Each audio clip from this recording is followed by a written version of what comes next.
Nayib Bukele arrasa en las elecciones de El Salvador.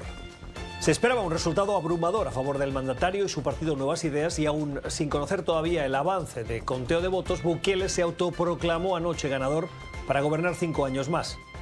Más de 12 horas después del cierre de urnas, el Tribunal Supremo Electoral actualizó hoy el porcentaje y no hubo sorpresas.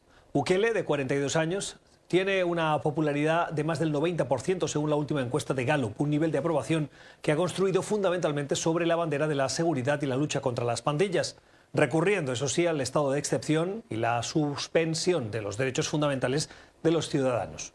Sus críticos, si bien reconocen esos avances en seguridad, cuestionan el deterioro de la institucionalidad democrática, la concentración de poder, incluido el control judicial, o la deriva que podría llevar a Bukele ahora, con esas mayorías, a querer cambiar la Constitución para abrir el camino a la reelección indefinida. En el pasado, Bukele negó su intención de reelegirse y de modificar la Constitución salvadoreña, pero según un artículo publicado ahora por el experto latinoamericanista Carlos Malamud, su evidente ambición de poder y la de su entorno familiar hacen necesario extremar la cautela. Malamud no descarta en su artículo que El Salvador se adentre en los próximos años hacia lo que describe como la reelección vitalicia, siguiendo la estela de Hugo Chávez. Y se pregunta si El Salvador se encamina hacia una nueva Venezuela, aunque sin la protección divina de Simón Bolívar. Carlos Malamud es investigador principal del Real Instituto Elcano en Madrid, donde los saludamos. Señor Malamud, gracias por su tiempo. Bienvenido, buenas noches. Buenas noches, Gustavo. Un placer estar otra vez con usted. Hay preocupación desde fuera, pero un gran aplauso desde dentro. Déjeme jugar a ser abogado del diablo. ¿No es la democracia el permitir que los ciudadanos voten y escogen de manera abrumadora a Nayib Bukele y sus propuestas?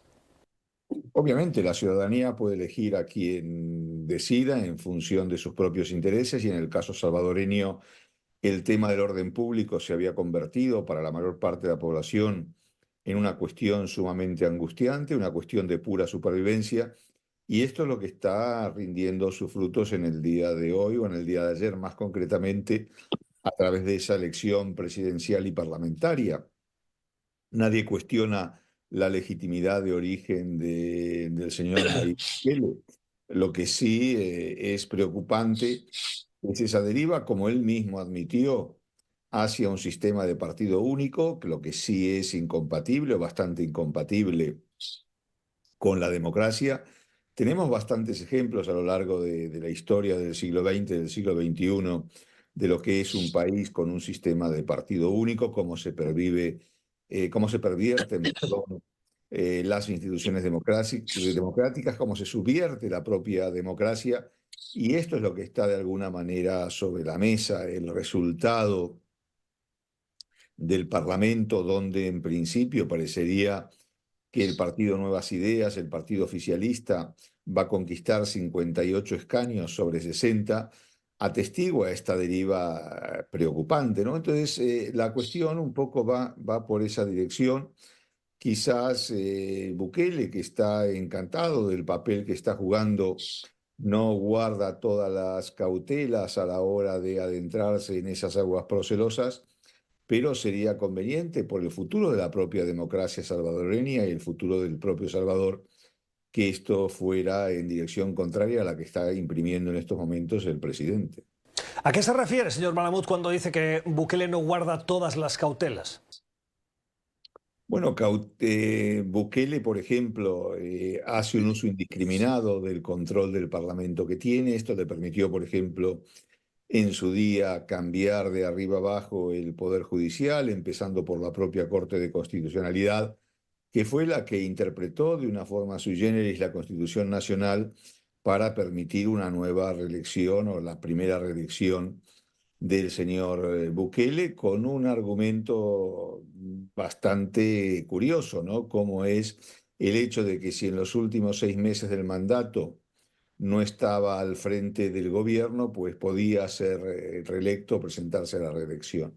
Esta es una de las cuestiones, la suspensión hasta ahora indefinida de las garantías constitucionales y el mantenimiento del estado de excepción es otra, ¿no? Y sobre todo lo que se está viendo en las últimas jornadas que su escasa capacidad para encajar las críticas provengan de donde vengan, ¿no? Es decir, su enfado con el New York Times y el diario español El País así lo atestiguan de alguna manera, ¿no? A los que vinculó con las élites que se han convertido un poco en el blanco de todas sus fobias, y llama poderosamente la atención que un destacado hijo de las élites salvadoreñas, como es el propio Bukele, arremeta contra las élites, ¿no? Algo similar hemos visto en su día con los ataques a la casta por parte de personajes tan contradictorios como Pablo Iglesias, por un lado, en Podemos en España, como Javier Milei en La Libertad Avanza en Argentina. Señor Malamud, el problema de la inseguridad en El Salvador es una cuestión evidente y la mejora es todavía más evidente.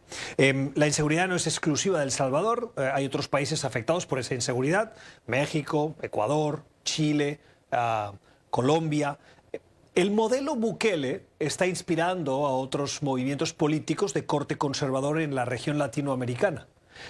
Por un lado, analistas y expertos como usted y constitucionalistas alertan de la deriva autoritaria, pero por el otro, se está ganando algo fundamental que en la pirámide de Maslow es el derecho de los ciudadanos a estar en un entorno protegido, en una situación de seguridad. ¿Cuál es la salida para continuar avanzando con este resultado evidente, pero sin deteriorar el sistema democrático que tanto ha costado construir? Obviamente que se trata de una ecuación de muy difícil resolución, ¿no? Es decir, el equilibrio entre seguridad y libertades siempre ha sido complicado. Esto no es una cuestión únicamente de izquierdas o de derechas. Bukele ayer recibió felicitaciones de algunos gobiernos de izquierda, comenzando por el de su vecina Xiomara Castro de Honduras, también Bernardo Arévalo de Guatemala, más socialdemócrata, lo felicitó. La canciller de México hizo lo propio. Y es verdad que para algunos gobiernos de la derecha es un modelo, pero también para algunos gobiernos de izquierda. Pero esta disyuntiva entre, podemos marcar claramente los extremos, por un lado, la mano dura total, tipo Bukele, y del otro la fórmula de abrazos, no balazos, de López Obrador, pues en líneas generales no venían dando resultado. El Salvador obviamente es un caso extremo, y es un caso extremo por algo que planteaba al principio de esta conversación, que es la angustia vital que representaba la amenaza de las maras sobre la sociedad y sobre todo sobre cada una de las familias salvadoreñas, sobre cada uno de los salvadoreños y salvadoreñas. El hecho de solo de salir a la calle, de existir, los ponía a merced de una clara extorsión por parte de las pandillas. Los jóvenes, niños, adolescentes, sean hombres o mujeres, también estaban a merced de la discrecionalidad de las maras, y esto hace que su reclamo por mayor seguridad sea un grito clamoroso, ¿no? Y esto explica por qué muchos salvadoreños que tienen amigos, familiares directos o lejanos en la cárcel, que a ellos les consta que son inocentes, sin embargo, igual en ese contexto votan y apoyan la política de Bukele. La cuestión y la pregunta de fondo ¿es esto exportable? Yo tengo serias dudas, y tengo serias dudas precisamente porque lo que no es reproducible es esa angustia vital de los salvadoreños en otras sociedades latinoamericanas. Es verdad que el problema del narcotráfico se ha convertido en un problema regional, inclusive en un problema global, y esto exige soluciones cada vez más coordinadas, más concertadas, soluciones regionales de mayor alcance. Y esto es algo que todavía no se está produciendo en América Latina, donde hace falta una mayor cooperación intergubernamental, y hace falta también una mayor cooperación tanto con las agencias europeas como con la DEA. Interesante. Termino. Le quiero preguntar por la parte final de su artículo. Dice usted si El Salvador será una nueva Venezuela, aunque sin la protección divina de Simón Bolívar.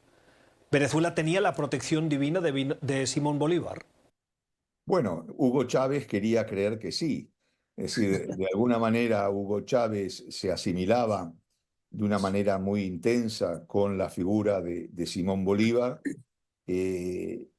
Un biógrafo del propio Chávez pone en su boca cuando alude al golpe frustrado del 92, Bolívar y yo dimos el golpe, ¿no? Y como en Venezuela está tan instalado lo que Germán Carrera Damas llamó el culto a Bolívar, Venezuela y Chávez en particular sí tenían de alguna manera esa protección divina de Simón Bolívar. Lo que ocurre que, como nos ha demostrado la historia en estos 25 años, precisamente en estos días se cumplen 25 años de la llegada de Hugo Chávez al poder, pues en estos 25 años la protección bolivariana o el modelo bolivariano, la inspiración bolivariana, sirvieron de poco para el desarrollo político, económico y social de Venezuela y su consolidación como una democracia estable. Es Carlos Malamud, es el investigador principal del Real Instituto Elcano, que nos atiende desde Madrid, en España, al respecto de ese artículo sobre no hubo sorpresas en El Salvador con los resultados de las presidenciales de las últimas horas, la acumulación de poder en torno a Nayib Bukele y su entorno familiar. Señor Malamud, gracias por su análisis. Feliz noche.